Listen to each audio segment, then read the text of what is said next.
Eu não sei vocês, mas eu vejo maternidade como uma morada, né? Um local de acalanto. O amor de mãe, ele traz a ideia de acolhimento, de proteção. Alguém que, afinal, foi o teu lar por 9 meses e que depois do corte do cordão umbilical te coloca no mundo e daí uma pessoa se transforma em duas. Diferentes, é verdade, mas talvez nem tanto. Pinguim busca, nesse episódio, falar sobre esse lar. Mas tá cada vez mais difícil para algumas pessoas mantê-lo. Sofia, inclusive, o encontra. E mais do que isso, o assume. Eu sou PH Santos, crítico de cinema e comunicador. No vídeo de hoje falarei sobre o episódio 5 da primeira temporada de Pinguim, série derivada do filme Batman de 2022. O vídeo aqui, tá lotado de spoilers, então fique por sua conta e risco. De cara, já peço também que curta esse vídeo e, se possível, que se inscreva aqui no canal. Bora lá!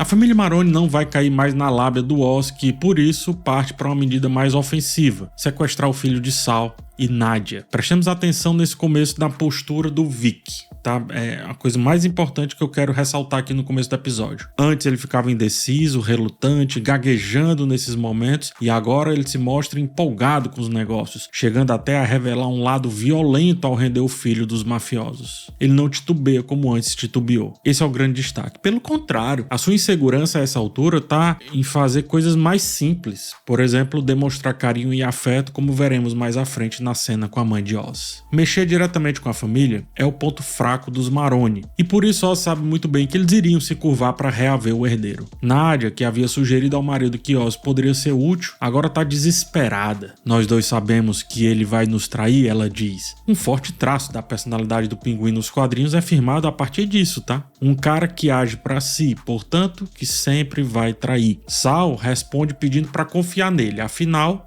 foi o único que ainda não sentiu na pele essa traição. Nadia já sentiu, Sofia já sentiu 2 vezes, mas o Salvatore ainda não. Ela acata a sugestão do marido e aceita participar da operação que troca lá o seu filho com as demandas do Pinguim. Diferente dos episódios passados, que foram mais localizados nos seus protagonistas escolhidos da vez, né? A Sofia, depois o Vic, etc. Ou melhor, o Vic, depois a Sofia. Esse episódio equilibra bem os dois núcleos. De um lado, Sofia, e do outro, o Oz. E a partir disso, explora muitos espelhamentos. Enquanto ela tá subindo as escadas, Oswald tá literalmente descendo as escadas daquela cidade. Veremos isso acontecer diversas vezes ao longo do episódio sobre vários assuntos. Tanto que, dessa trama de Oz tentando recuperar algum restinho de poder que passa por ele, a montagem nos leva para Sofia, catando todos os pedaços possíveis de poder que antes não era dela. Acompanhamos daí o desenrolar do assassinato em massa que ela provocou no episódio passado. E a partir disso, a infidelidade do Luca Falcone e o desaparecimento do Johnny Vitt, que sabemos que ela deixou vivo para usar como boi de piranha, digamos assim, isso cria um álibi convincente para que ela não seja considerada a única suspeita. A expressão de indiferença, aquela frieza ao ver os corpos de seus parentes sendo recolhidos pela polícia chama muita atenção na atuação da vez da Christy Milioti. O chefe da polícia, o Mackenzie Bock, entra em cena. No filme de 2022, ele é aquele sujeito da voz rouca, que continua com a voz muito rouca, por sinal, difícil de entender, mas enfim, aquele sujeito que claramente não gosta do Batman, mas concedeu 2 minutos pro Gordon interrogá-lo numa cena da delegacia onde o Batman foge, enfim. Basta ele insinuar que Sofia pode ser uma suspeita para que ela mude completamente o olhar de indiferença. Isto é, se é sobre os outros, os membros mortos da sua família, ela tem uma certa passividade. Agora, se é a respeito dela, ela não será mais tão passiva. Ela irá se incomodar e irá agir. O jogo que ela entra é de não mais disfarçar sua inocência. Ela não diz, não fui eu não sei o quê. Mas também não diz que foi. Ela, pelo contrário, joga com o ego do policial. Diz que é ele quem tem o lugar de indiferença para com aquela sociedade, com aquilo tudo, sugerindo que querem apenas poder e status, tanto que deixa claro que os policiais dali, por não se importar com a cidade, provavelmente vão beber cerveja e rir da desgraça dela depois. Ou seja, a transformação que ela passou no episódio passado, é ótimo, né? Que ela passou no episódio anterior foi definitiva. Ela é Hangman. Ela não ignora mais esse sentimento, esse furor, quer que seja. Ela usa isso e barganha com a lei através disso, inclusive. Se antes ela temia a lei e foi submetida ao Arkham por isso, agora não mais. Ela enfrenta. Inclusive, a retirada dos corpos é quase que uma limpeza final, uma renovação. A renovação do lar que agora pertence a ela, somente a ela. Mesma renovação que Oz tenta fazer. Forçadamente, é verdade, mas não é tão bem sucedida assim.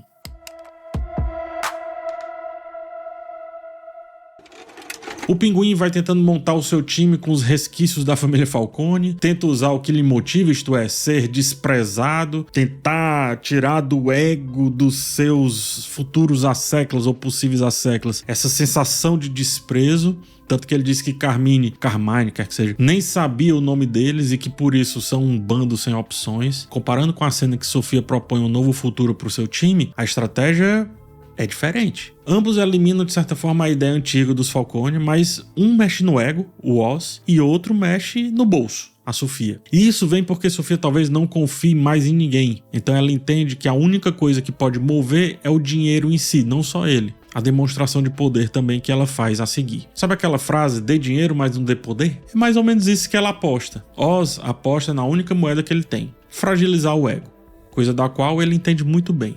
E convenhamos, coisa que também deu certo com o Victor. Olha o prazer que o jovem tá tendo em fazer tudo que ele tá fazendo aqui, a partir desse episódio. A prostituta, a Eve, que parece ter um cuidado especial com Oz, alerta para ele sobre o perigo que Sofia representa. Afinal, ela ainda carrega o fardo de ser a Hangman, presa por vários assassinatos. Mas ele desdenha, dizendo que ela mordeu a isca que ele jogou, que fez um grande favor ao eliminar a família. Cheio de confiança, a arrogância inclusive, ele declara ao seu bando: uma família já se foi, a outra ainda vai, apontando aí para o filho dos Maroni, que está como refém nesse caso. De fato, Sofia antecipou parte do seu trabalho. Mas se a gente perceber bem, ele começa a ter dúvidas sobre o novo perigo que foi criado. Um perigo cheio de ódio pelas muitas traições que ele cometeu. Mas ele não expõe. É um perigo que eu acho que ele não consegue entender ainda. Tanto porque ele também não consegue entender qual é o próximo movimento da Sofia, coisa que ele conseguia fazer tranquilamente com as duas famílias, da maneira como as duas estavam. A resposta de Oz para Eve eu sinto mais como um teatro para manter o status frente aos novos seguidores, do que de fato ele acreditar piamente na sua arrogância, que foi ele quem conseguiu organizar tudo aquilo, que foi ele quem resolveu a sua própria situação. Se Oz não segue o que Eve lhe sugere, podemos dizer que Sofia faz até pior com alguém que lhe sugere algo. Ela segue o oposto do que o Johnny fala. Um Johnny que ainda não entendeu aquela Sofia também, que mesmo preso tenta controlá-la, veja só. Colocar essas cenas no mesmo bloco de montagem faz o episódio sugerir, portanto, que se Johnny não entende Sofia, o Pinguim também não conseguirá entendê-la facilmente. Tampouco a gente. É importante que a gente também aceite isso. A postura fria e imprecisa de Sofia se reflete na maneira como fala com Johnny. Ela o faz prisioneiro nos túmulos da família Falcone. Simbólico, tá? O único membro que restou, ela prende num local de morte. Como quem controla aquela vida. Como quem diz, sou eu quem tem o poder, inclusive, sobre você. E, portanto, ela se coloca como quem vai controlar o que resta daquela família, os restos mortais dela. Johnny, em completa impotência, tenta sobreviver, fazendo a seguinte leitura completamente errada. Você precisa de mim, ele diz. Dinheiro não é tudo. Você precisa ganhar respeito e eu posso ajudar. De fato, ela precisa driblar a desconfiança que ainda paira sobre ela, é verdade. Mas faz isso justamente invertendo a dica de Johnny e usando Johnny para fazer cumprir a sua dica de ganhar respeito. Como eu disse antes, ela joga dinheiro como quem joga pérola aos porcos. Todo mundo vai se amontoando ali, provando que ela está certa. Então ela inverte o que Johnny lhe sugeriu, mas depois corrobora com ele quando o mata na mesa de negociação da primeira vez que ele discorda dela. Ou seja, ela usa o que Johnny disse, inverte, mas também o utiliza para garantir um ponto dele. Ela dá dinheiro e ao mesmo tempo consegue poder. Consegue, ou melhor, a percepção de poder. Ela usa Hangman e também usa o que resta da ideia de um Falcone. Sofia entende uma questão importante do passado da mãe. Quando ela toca com saudosismo ali num casaco de pele que pertenceu a ela, né, a sua mãe, a direção permite que a gente leia Isabela Gigante, que era o nome da sua mãe. Portanto, Isabela mantinha sua personalidade mesmo estando no seio da família Falcone. Isso é importante, porque isso, dentre outras coisas como aponta Johnny, fez ela ter o fim que teve. Sofia tentará ser diferente, fazer diferente, honrar a mãe, portanto. O peso do sobrenome é bem evidente até, né?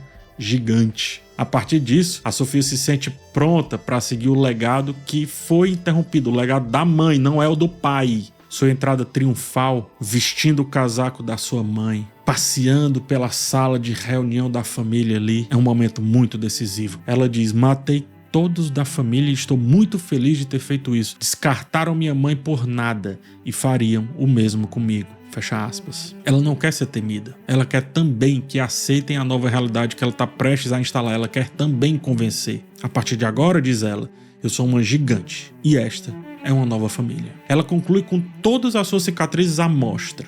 Muito mais do que no episódio passado, que era só no pescoço, agora tá no ombro, em parte aqui do seu dorso. Deixando claro que aquela Sofia que muitos ali conheceram, foi remodelada. Tem uma pintura, uma argamassa nova. Esse segmento do episódio mostra também as parcerias que Sofia e Oz vão ganhando ou perdendo nesse momento da partida de xadrez, digamos assim. Do lado dela, o psiquiatra Julian Rush aparece. Assume seu interesse físico, mas também o seu desejo pelo poder que agora ela exala.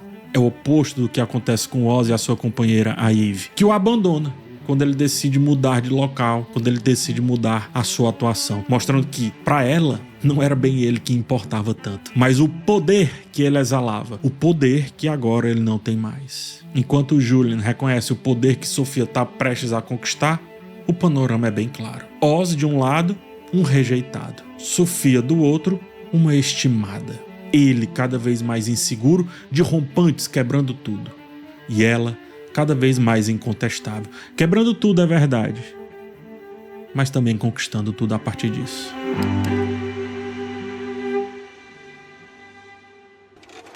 Quando Oz vai fazer a troca do filho dos Maroni por uma caminhonete lá com os insumos da nova droga, não surpreende que ele não cumpriria o acordo. Nadia já havia previsto que ele os trairia, né? Mas enfim. O que ela talvez não esperasse fosse uma reação tão violenta, né? Eu também não esperava. Às vezes eu me esqueço que essa série tem um vilão.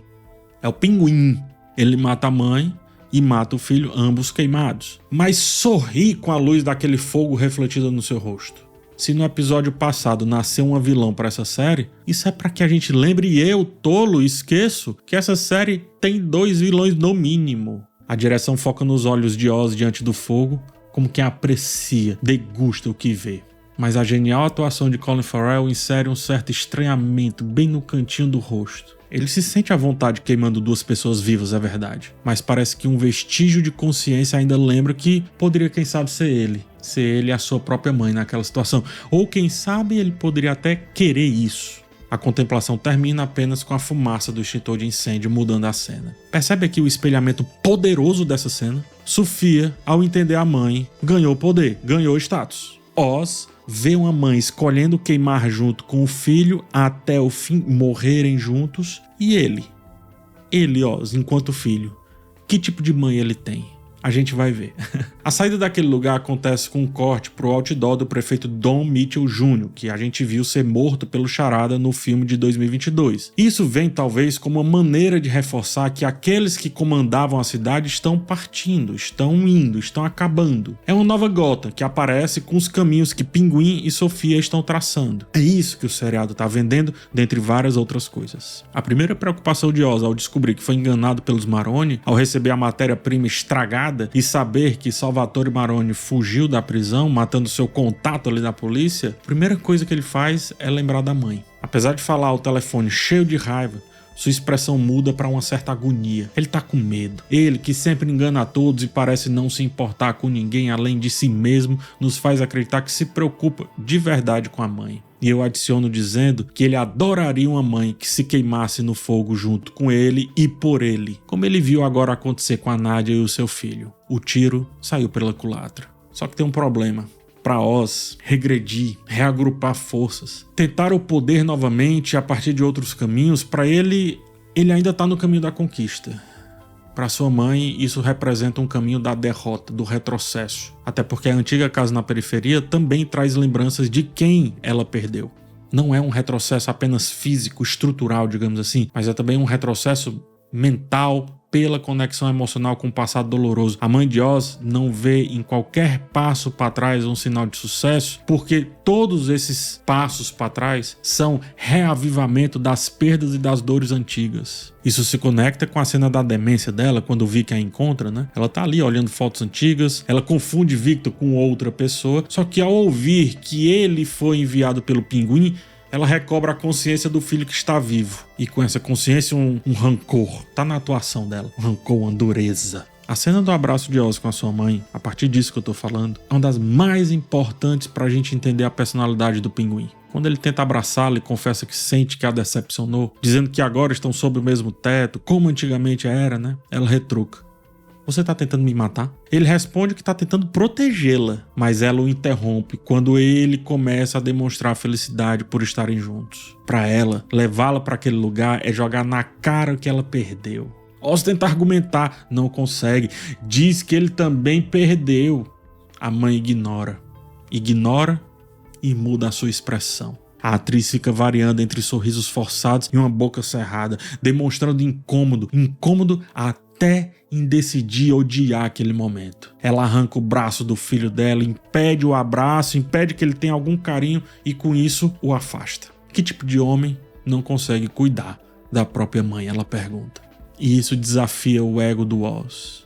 Primeiro foi Eve, agora é a sua própria mãe quem o rejeita, aprofundando ainda mais uma crise interna que ele com certeza está enfrentando.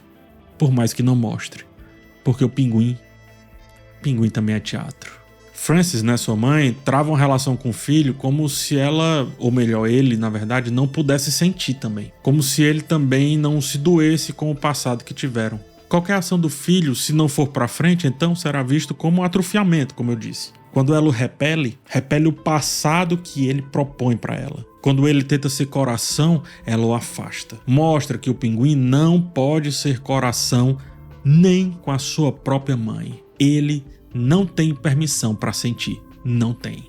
O episódio aproxima Vic e Oz novamente depois dessa situação inteira. Naquela casa, Vic tá olhando para a janela e lembra onde morava. E agora sabemos. Ambos vieram de lugares muito próximos. Muito semelhantes. Numa cena posterior, o próprio Oz olhava pela janela também com uma certa rima visual ali com relação a essa de Vic. Assim como as memórias de Vic nunca se foram, as memórias de Oz da infância voltam. A pessoa perdida que tanto machuca sua mãe naquele local é o irmão. Frances, portanto, quer que Oz avance para se distanciar do que aconteceu com o irmão. Ela só não sabe interagir com esse sentimento. Ao ser questionado pelo garoto sobre o que aconteceu, ele resume dizendo: "A cidade os levou, assim como levou sua família." Cabisbaixo, admite que isso o faz se sentir fraco.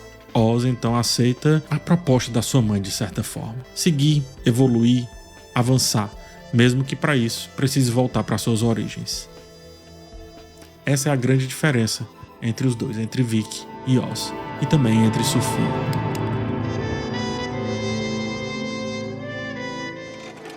Enquanto a proposta da sua mãe é enterrar o passado e seguir, o episódio corta para Sophia enterrando seu passado totalmente e propondo uma improvável parceria com Salvatore Maroni. Percebe o espelhamento cruel? Salvatore tá aos pedaços por ter perdido a família. Sophia tá na arrogância por ter destruído a sua família. O afeto, inclusive, é algo que diferencia a família Maroni dos Falcone. Sophia diz a ele: "Meu pai sempre disse que você era sentimental e isso o tornava fraco. Não entendia por que você se preocupava tanto com a família." Fecha aspas. Carmine, vale bem lembrar isso, matou sua própria esposa, incriminou sua filha e sequer reconheceu Selina Kyle como uma das suas. Unir forças com os Falcone parecia algo impensável. Só que o cenário muda quando ela deixa claro que agora é Sophia gigante. É ela quem tá no jogo, não é uma Falcone que tá ali. Enquanto ela usa o passado para subir, Oz é proibido pela mãe de usar esse passado. Em um cenário escuro, nessa conversa da Sophia com Salvatore, com apenas uma lâmpada iluminando seus rostos, ela explica por que ambos chegaram àquela situação e que foi por conta de Oz. Ou seja, o verdadeiro vilão da série surge quando os outros dois vilões convergem as suas maldades para ele. E isso, meus amigos, isso se chama aula de roteiro. Enquanto Oz remoe as mágoas do passado e deseja sair daquela casa, preocupado com a segurança da mãe, ele encontra inspiração numa moeda antiga para o seu próximo movimento, um novo estabelecimento. Uma estação de trem abandonada que se torna a nova base de operações para os seus negócios com Vic, que está cada vez mais empolgado com o caminho que estão seguindo. Vale lembrar que a Batcaverna do Batman lá do Robert Pattinson também fica numa estação de trem abandonada. Agora o Pinguim se torna ainda mais Pinguim e tem a sua própria versão da Batcaverna. Ou seria a Pingu Caverna, assim, Pingu Verna, alguma coisa. Enfim, o que importa é que, de certa forma, o episódio vende como Gotham é um poço sem fundo a sempre ser explorado. Sempre, não tem fim. Sempre dá pra ir além. E assim o episódio reitera o tema central da série. Gotham não tem jeito. Oz se encaminhou pra Sarjeta, pra uma casa que mal tem luz ou calor. Depois desceu ainda mais, desceu para debaixo da superfície. Enquanto isso, Sophie acendia para tudo o que o poder proporcionava, inclusive a possibilidade de mais poder ao sugerir e conseguir uma parceria com Sal Maroni. O único calor que Oz encontrava em seu local vinha de um abraço da sua mãe. Mas isso também não lhe resta mais. Nos quadrinhos, Pinguim é o rejeitado que quer a cidade inteira para si. Não basta um bairro, os bueiros ou um tipo específico de poder. Ele deseja Gotham por inteira. Gotham vivendo a partir do que aquela cidade rejeita. E a série começa a pegar esse caminho. Por isso o episódio termina com ele cavando cada vez mais profundamente, buscando suas raízes para assim crescer novamente. Algo parecido com o que Sofia fez. A série termina com Oz indo se intocar para crescer como um cogumelo. Para ser, portanto, um alucinógeno para aquela realidade naturalmente insana, como nos mostrou a cena da boate no episódio 3. Segundo o Pinguim, aquele lugar, aquela estação antiga, é simplesmente maravilhosa. A velha Gotham, o que a cidade deixou para trás, é fantástica aos seus olhos. Afinal, Pinguim também é o que as duas famílias deixaram para trás. Ele é o que Gotham teme renegar. O lixo do crime.